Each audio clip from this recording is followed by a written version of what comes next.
After you're done with me, Monica will brief on behalf of the PGA, and then you will have the briefing from the President of the Security Council for the month of November, Zhang Jun, Permanent Representative of China, and he'll be here to brief you on the program of work.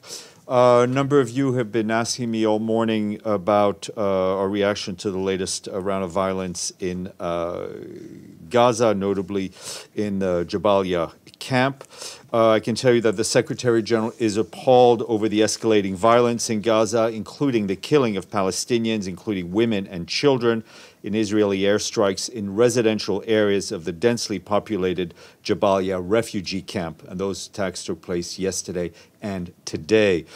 The Secretary General reiterates that all parties must abide by international law, international humanitarian law, including the principles of distinction, proportionality, and precaution. He condemns in the strongest terms any killings of civilians. And of course, on a broader framework, the Secretary General continues to call on all parties to bring an end to this shocking violence, pain, and suffering. Also, he continues to call for the immediate and unconditional release of all the hostages currently being held in Gaza, and also for the entry of vital humanitarian assistance at a scale needed to meet the mounting needs of the Palestinian population.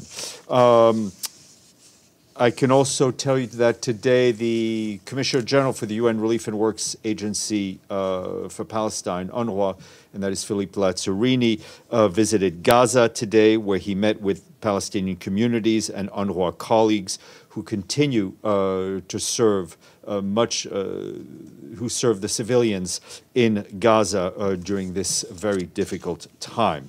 Philippe is the most senior UN official to be allowed into Gaza since the war began.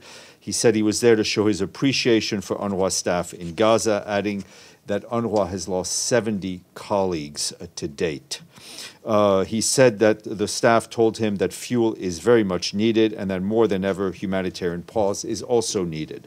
Meanwhile, Tor Veneslan, the UN Special Coordinator for the Middle East peace process, welcomed the opening of the Rafah crossing, and that allowed for some 80 sick and wounded Palestinians to gain entry into Egypt for immediate and urgently needed medical care.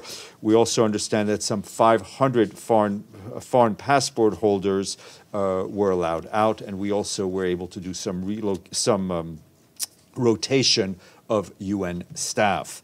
Mr. Veneslan called this an important step in the right direction, which we needed to build on. The UN remains on the ground to deliver, as you well know. Just a bit of update on the humanitarian aid. The Office of the Coordination of Humanitarian Affairs reported that yesterday, 59 trucks carrying water, food, and medicines entered through the Rafah crossing. This is the largest convoy since the delivery of aid resumed on October 21st, bringing the total number of trucks up to 217 since that date. However, the entry of fuel, which is desperately needed to operate life-saving equipment, is still barred. Meanwhile, assisting an estimated 300,000 internally displaced persons in shelters in Gaza and in Gaza City and Northern Gaza is increasingly challenging due to the hostilities and the related inability of humanitarian workers to access the people who desperately need help. OCHA estimates a cumulative number of internally displaced people since the start of the hostilities in Gaza at over 1.4 million, including 689,000 people staying in about 150 UNRWA shelters, which, as we've been saying, are all very much over the capacity they were designed to handle. Also, OCHA says that in 15 herding communities across the West Bank, at least 98 households comprising of 828 people have been displaced amid settler violence or increased movement restrictions since the 7th. We estimate nearly 2,000 Palestinians have been displaced amidst the settler violence in the West Bank so far since the beginning of the year. The Secretary General is on his way to London. He will arrive there this afternoon. Tomorrow, he will attend the Artificial Intelligence Safety Summit. he will attend the Artificial Intelligence Safety Summit hosted by the United Kingdom. He will deliver remarks at the summit. We will share those remarks with you. He's also scheduled to have a bilateral meeting with Prime Minister Rishi Sunak of the United Kingdom. The Secretary General will be back in the office Friday morning. Update from our peacekeeping mission in Mali. As we've been mentioning to you over the last few days and giving you updates on the withdrawal. We told you that a convoy had left the city of Kidal yesterday as part of that withdrawal process. Today, we were just informed that the convoy hit an improvised explosive device. The preliminary information we're getting from the field indicates that several of our peacekeepers were seriously injured. The mission, a mission to evacuate the injured peacekeepers by air has been launched from Gao, and the permanent mission of the troop contributing country in question has been kept informed throughout. Today's attack follows two similar incidents yesterday in which two peacekeepers experienced minor injuries and were given medical care on site. The convoy, the last to depart the Kidal camp, is making its way towards the MINUSMA base in Gao in extremely challenging security conditions. The convoy was forced to depart without any air support due to lack of flight authorization by the Malian authorities, which of course has increased the threat to the safety of our peacekeepers as they travel hundreds of kilometers in very unsafe territories. Also, yesterday, we reiterated our determination to complete the withdrawal of MINUSMA from the country, with the exception of the liquidation team, including the rear party of contingents and its guard unit, by the date of December 31st. We continue to look forward to Mali's full cooperation with this process.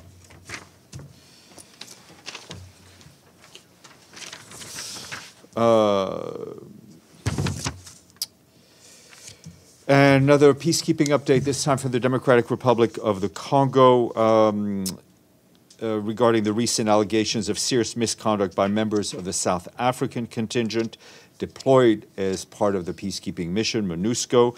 Our colleagues in Kinshasa confirmed that the 9 identified South African contingent members were repatriated to South Africa last Friday, along with 3 senior military South African officers.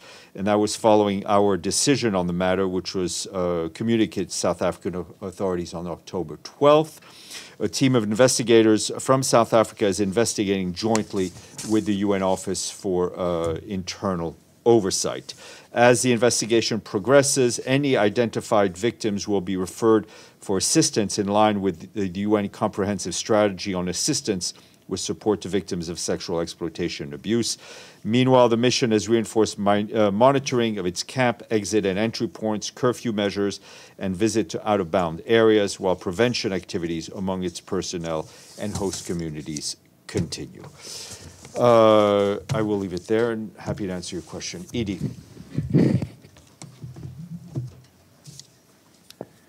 Thank you, Steph.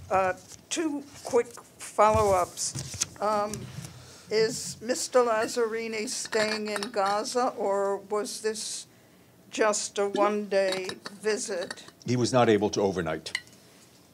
And secondly, you said there was a UN staff rotation. Mm-hmm. Can you give us an indication of how many people this involved? It's a rather small number. I don't have the exact numbers because the rotation is still ongoing.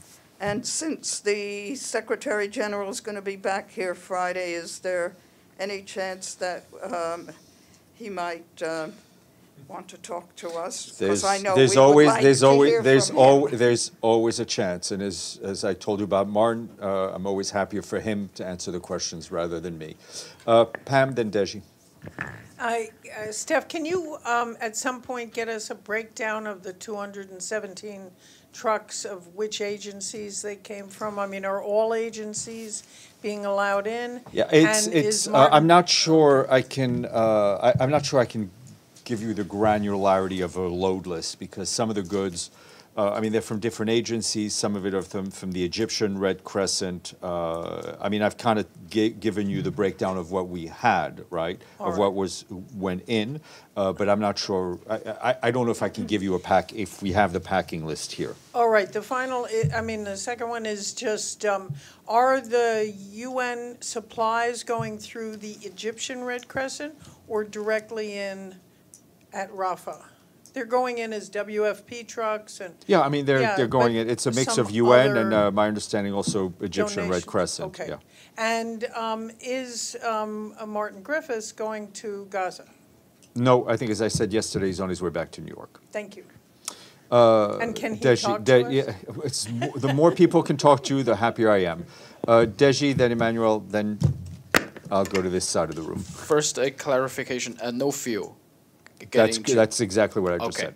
Okay. So there's reports that the U.S. and Israeli officials, they are discussing sending an international peace force in Gaza after the conflict. Does the UN think it's a good idea, or maybe the Security Council could ask the UN to have a mission in Gaza to have this peacekeeping mission? Well, I mean, I've seen the comments made by various officials. I saw what Secretary Blinken said to the U.S. Senate yesterday. Obviously, those things are being floated. I have no information to share with you from my end, but obviously you and. This is not specifically to this. You know, Deji, very well how these things work when it involves the UN force and the sort of member state decisions that need to be taken. Will the Secretary General support such an international I'm not going to get just like he supported the international force for Haiti? I'm not going to get into it at this point. Okay. My second question. Yesterday I asked you about the Houthis. Today they released photos of drones and missiles attacking Israel, and they said if the attack on Gaza continues, Houthis will launch more attacks. Your response? Well, we continue to condemn the attacks that we saw from the Houthis into Israel. That was our position earlier this week, and it remains unchanged. I mean, again, it shows the danger of a potential spillover and dramatic consequences it could have for the region. We've all, whether it's Mr. Venesland and others, have been in touch with various interlocutors in the region to try to avoid any further spillover than what we're already seeing and avoid any dangerous escalation. So will the Secretary General also condemn IDF for its attack on the Jabalya refugee camp? I mean, I read out what I read out yesterday. Yesterday, we strongly we condemn these attacks. I mean, just look at what I've just said. Manuel, please. Gabriel, sorry. All these angels. Yeah, that's what my mom says too. Yeah. Yes, exactly. Yeah. I just want to follow up on a question from yesterday, if you have any more, about this letter of resignation from Craig Mokhaber. Has the Secretary General seen it? I don't know if the Secretary General has seen it. I know he's aware of the press reports. And again, Mr. Mokhaber retired.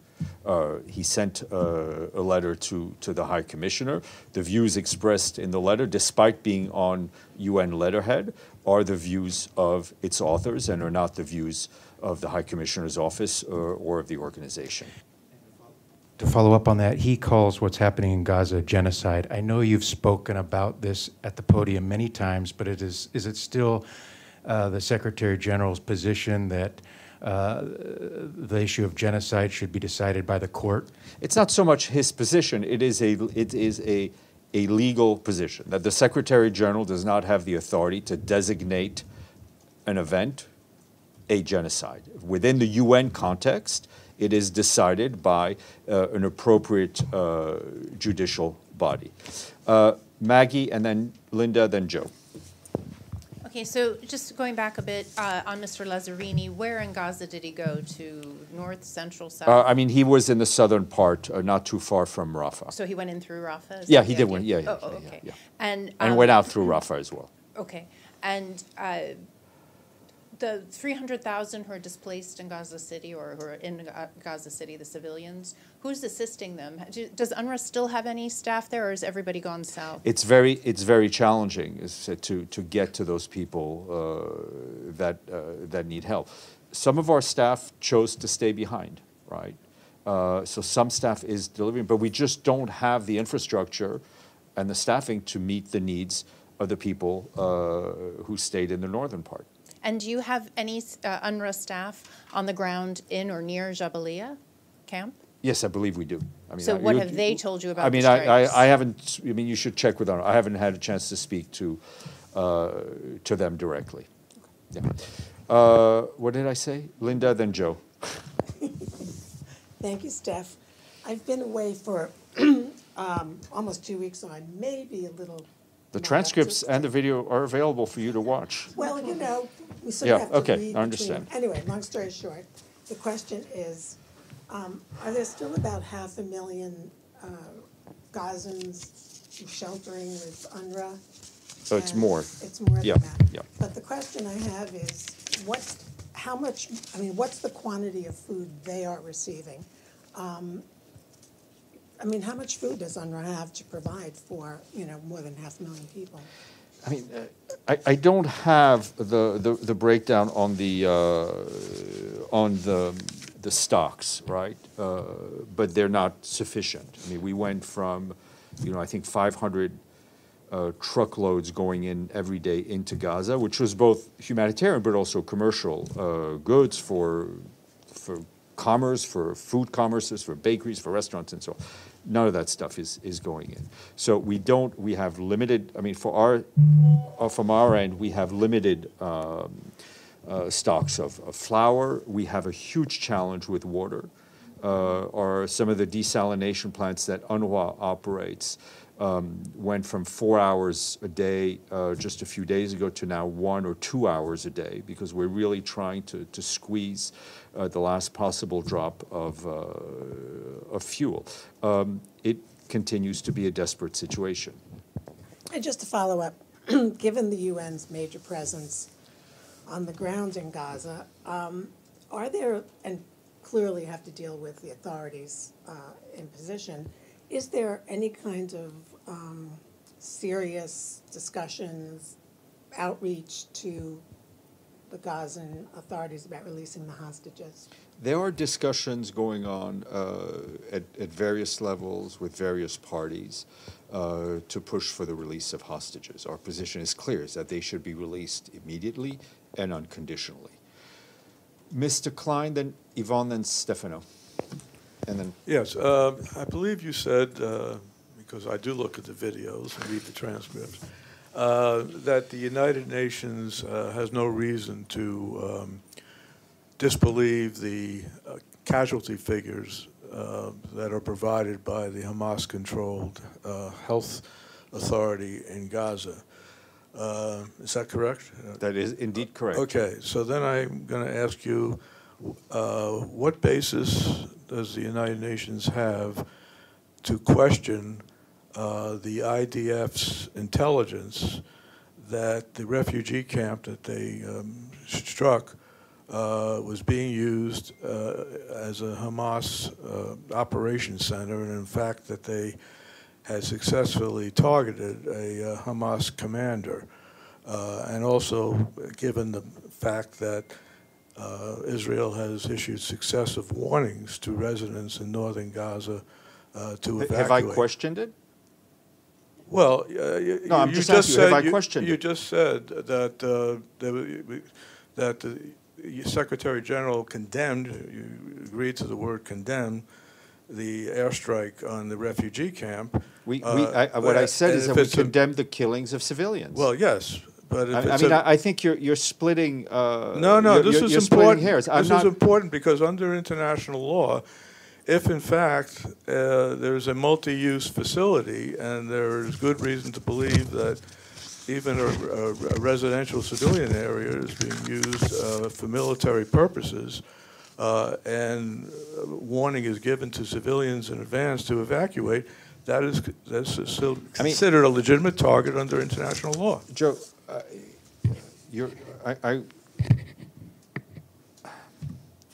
I don't think anyone from this podium has ever questioned Israel's right to defend itself. Right?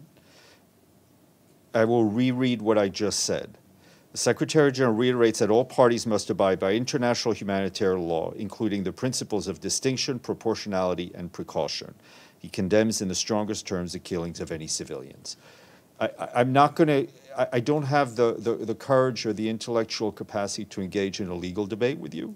Well, it's not a debate. No, I agree. But, I think I've stated our position, but and I feel I've stated it clearly. Just following up on that, though, will you acknowledge that Hamas is definitely not abiding by any international law or rules of war? And in fact, one of its officials was just quoted as saying that they intend to repeat the massacre of October 7th over and over again. We have condemned that? in no uncertain terms the horrific acts of terror committed by Hamas, the killing, the butchering of civilians, and the kidnapping.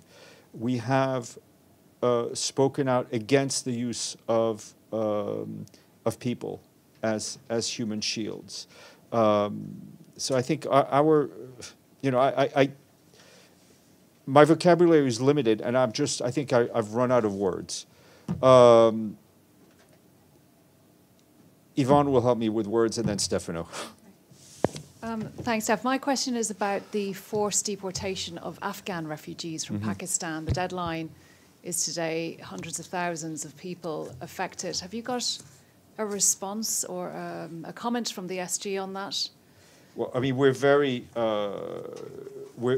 concerned about this forced movement of people. Many of whom are very likely refugees to a country that, by most accounts, isn't ready to welcome them back, in a sense, and given the state of not only the humanitarian situation, but of course, first and foremost, the human rights situation. But I know this is an issue that our colleagues in UNHCR and other humanitarian organizations are engaging with the Pakistani authorities. So the Secretary General hasn't called on the Pakistan government to reverse this? Yeah, we would like them not to go through with this. Stefano, then Toshi, then Alan. Thank you, Stéphane. Two questions. One, yesterday, Filippo Grandi said that Palestinians don't want to leave Gaza. Do you agree with that? I'm not in. No, don't ask me to agree or disagree with what Philippe Lazzarini, who's in Gaza, who's speaking to Palestinians in Gaza, said. Or Filippo Grandi. I mean. Okay, so second question is linked. And it's. Anyway. I mean, the point is that people should be free to decide what, or have their own agency and should be free to decide. Okay, so the second question is this: if a Palestinian now, in this moment, wants to leave Gaza, he doesn't have a foreign passport. For international humanitarian law, shouldn't Egypt accept any Palestinians that in this moment want to leave Gaza? I think we need to see a stop to this fighting, and people should be allowed to make their own decisions. But I'm sorry, that's my answer to you at this point. Toshi. Thank you, Steph. I have a follow-up on the letter from Mr. Markiva. To clarify one thing, was his retirement planned in advance, or he resigned in the protest? My understanding is that he informed his superiors a few months ago that he was going to retire, I think, yesterday. Thanks. Okay. Alan, and then we'll go to the screen. I'm sorry, thank you, Stéphane. The U.S. media, Bloomberg, if I'm not mistaken, yesterday issued a publication that the U.S. and Israel are exploring options for the future of the Gaza Strip.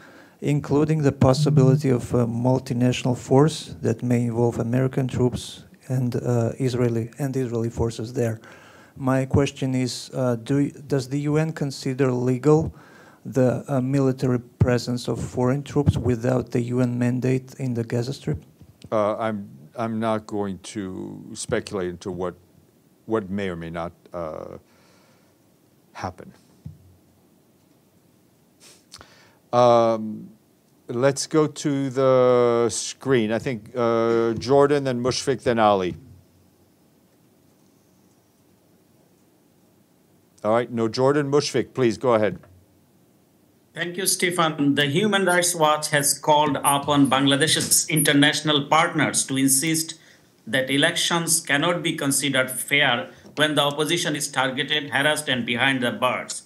At least 3 opposition killed in the police gunfire yesterday. Does the Secretary General taking the member states' situation seriously? Sorry? I mean, I think on our viewpoint on Bangladesh and the need for free and fair elections, I think we've spoken out very clearly. We've also spoken out against the need not to see any harassment or arbitrary arrest or violence in the election period. Mr. Barada. Hi, Steph.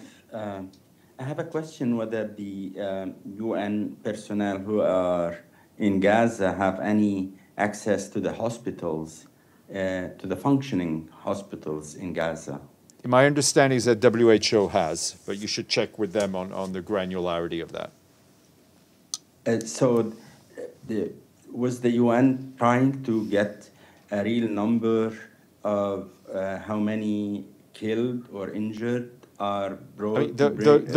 We don't have the capacity to do this morbid accounting.